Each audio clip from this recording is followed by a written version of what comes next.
संत ज्ञानेश्वर माऊलींच्या पादुकांना निरास्नान घालण्याची परंपरा ही 100 वर्ष तशी जुनी आहे। निरावासीय ही परंपरा मोठ्या भक्तिभावाने जपून आहेत। स्थानिक महिला दत्त घाटावरती माऊलींच्या स्नानासाठी त्यांनी तयारी केलेली होती आणि या महिलांशी संवाद साधलाय आमचे प्रतिनिधी प्रशांत सागवेकरांनी। जय हरी विठ्ठल। मी आता निरेच्या काठावरती आहे आणि आता माझ्यासोबत तुम्ही पाहताय या सगळ्या महिला आहेत आणि या महिला इथल्या स्थानिक आहेत। निरा आणि निरा जो परिसर आहे या परिसरातली सगळी मंडळी निरा स्नानाची तयारी करतात, कारण माऊलींचा हा एकमेव पालखी सोहळ्यामधला असा पद्धतीचा सोहळा आहे। इथून जे थेट आहे ते चंद्रभागेमध्येच स्नान होतं माऊलींच्या पादुकांचं, त्यामुळे या स्नानाला खूप महत्त्व आहे। आपल्यासोबत महिला आहेत, आपण चर्चा करूया। तुमचं नाव सांगा आणि किती वर्षांपासून तुम्ही हे उपक्रम करताय? जय महाराष्ट्र। सर्वांना माझा नमस्कार। माझे नाव जयश्री युवराज वणवे। आम्ही प्रॉपर इथले निऱ्यातलेच राहणारे आहोत आणि निरा महिला गटातर्फे मी माऊलींची सेवा करते आणि फुलांच्या आम्ही सगळ्या महिला जमून पाकळ्या करतो आणि डिझाईन करतो।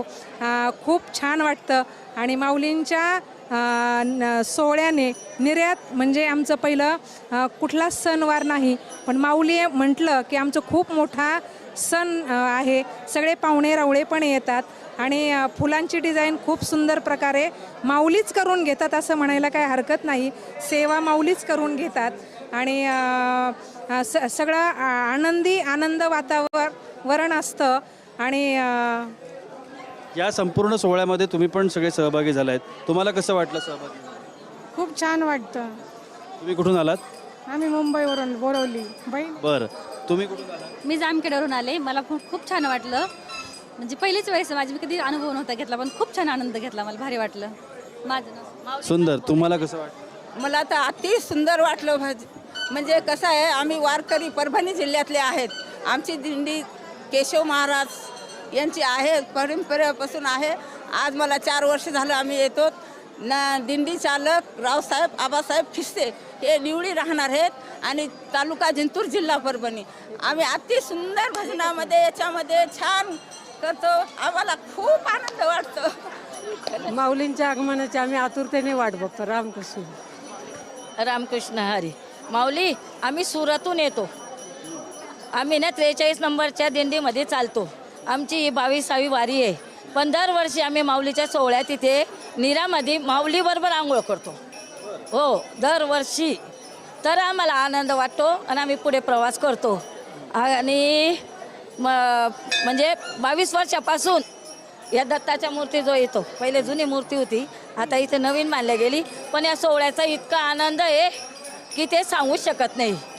हो, आणि आम्ही 43 नंबरमध्ये दिंडी। माऊलींचं स्नान असतं तेव्हा स्वर्गातले सगळेच देव प्रगटलेले असतात, त्यामुळं एवढे खूप सुंदर वातावरण असतं आणि माऊलींच्या पायघड्यांचं घालायचं माझं 25वं वर्ष पूर्ण आहे।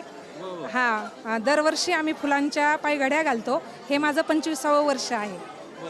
आणि या संपूर्ण परिसरामधले साधारण किती लोक किंवा पंचक्रोशीतून किती लोक येतात इथे?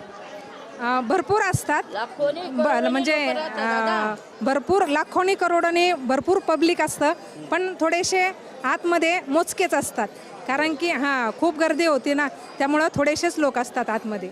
दिंड्या पुढे चालतात माऊली, दिंड्या पुढे। रामकृष्ण हरी। माऊली आमची 3री वारी आहे। खूप छान वाटतं, आनंद येतो आम्हाला ह्या दिंडीत। आणखी वाटते वर्ष कधी येतंय काय की असं वाटतंय दिंडीत। खूप पालखीचं ती दर्शन होते, माऊली भेट द्या आम्हाला, फार चांगलं। या स्थानिक आहेत इथल्या आणि त्यामुळे तुम्ही जी सेवा करता माऊलींची, त्यासाठी आमचे प्रायोजक ग्रीन गोल्ड सीड्स यांच्याकडून तुम्हाला एक छोटंसं गिफ्ट। अशीच सेवा तुमच्याकडून वारंवार माऊलींची घडत राहो असं आपण म्हणूया। कॅमेरामन नित्यानंद नाईकसह मी प्रशांत सागवेकर, जय महाराष्ट्रसाठी निरा नदीवरून।